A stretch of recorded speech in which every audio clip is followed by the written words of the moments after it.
还是说，成年发福男子上半身最细的地方就是在这边，或者是在肚子下面？实在很抱歉，本人的确没有机会看到发福成年男子的裸体上半身。嗨，我是薇若妮。今天我想跟大家聊聊许多亚洲成年男性在穿搭上面最常犯，可能自己都不知道的一些基本错误。把白 T 塞进正装的西裤里面，然后加上正式的腰带。更糟糕的是，腰线会高于本身基本正常的腰线。这是非常典型在亚洲社会里面的成年已婚直男身上常常看到，特别是在公务员或者是工程师宅男身上看到的一个阿北 look。千万要记得把裤子穿在你的上半身躯干最细的一点点弧度，哪怕只有一点点，那个才是腰的地方。我不知道为什么很多中年男性喜欢把裤子拉高在肚脐以上的位置，那个不是腰。还是说，成年发福男子上半身最细的地方就是在这边，或者是在肚子下面？实在很抱歉，本人的确没有机会看到发福成年男子的裸体上半身，所以也无从得知是不是真的有苦衷。一个有肚子的男生的上半身最细的地方，或许就在肚脐上方。不过，如果你是系皮带，这个问题就很好解决，你可以自己调整腰系的位置，不需要一定要把腰际线放在肚子上方或者是肚子下方的心理舒适区。把裤子拉高当韩服穿，老实说，其实也不是只有发福有肚子的成年男子专利，许多没有肚子的瘦子也会这样穿。女生背包包这件事情，在西方文明世界里，早就从古时候的完全依赖男生，没有自己的财富，不会自己拿东西，没有自己的隐私，演变到现在21世纪，现代独立自主女性拥有自己的财富、身份地位的代表，可以在包包里面装自己的私人物品的一个精神象征。背女生的包包，或者是帮女生拿包包这件事情，坦白说，一直困惑了我好多年。倒不是说我觉得男生一定不能拿女生的包包，当然，如果你很有自信，或者是你本身本来就是比较纤细、温柔的男性，你背上女生包包，让你有自信、实用也 OK。但是，所有品牌会把男包、女包、男装、女装分开、分门别类是有原因的。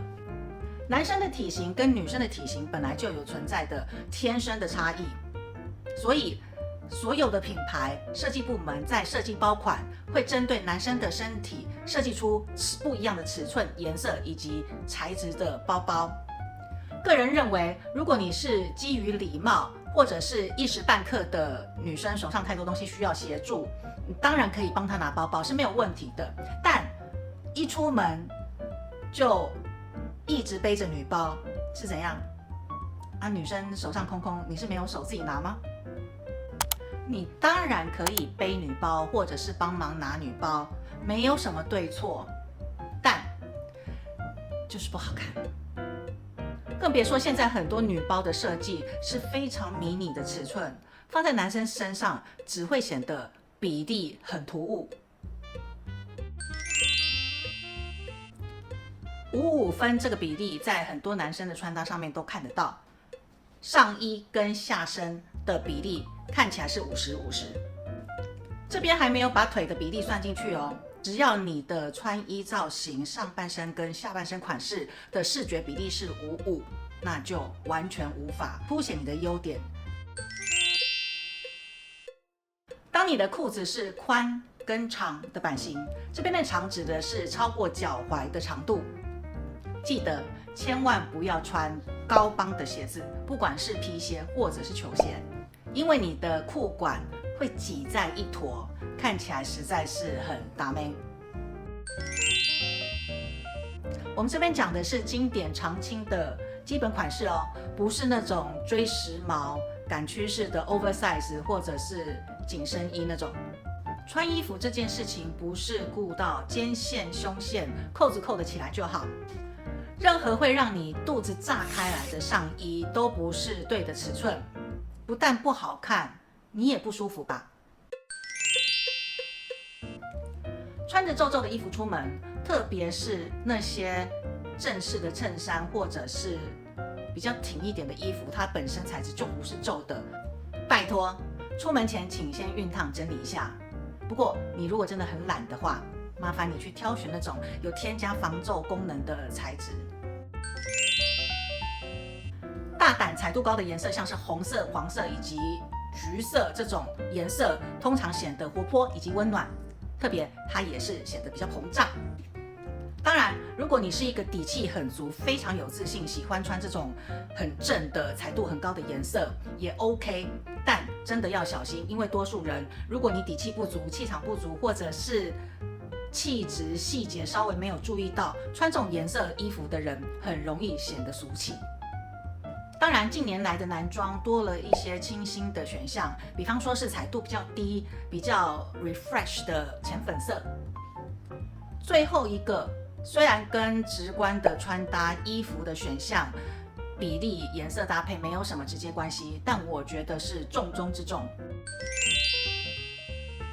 个人认为，如果你这一点没做到，你也不用去考虑什么颜色、比例、材质搭配。指甲长木纳垢、眼屎、鼻毛都没有去注意到。特别在亚洲社会里，你会看到有些男生基于信仰的原因，在某些手指上面留长长的指甲。以上是今天的影片，下一集我们将介绍一些基本让各位男士们可以实用一辈子、优化你整体造型的穿搭技巧。拜。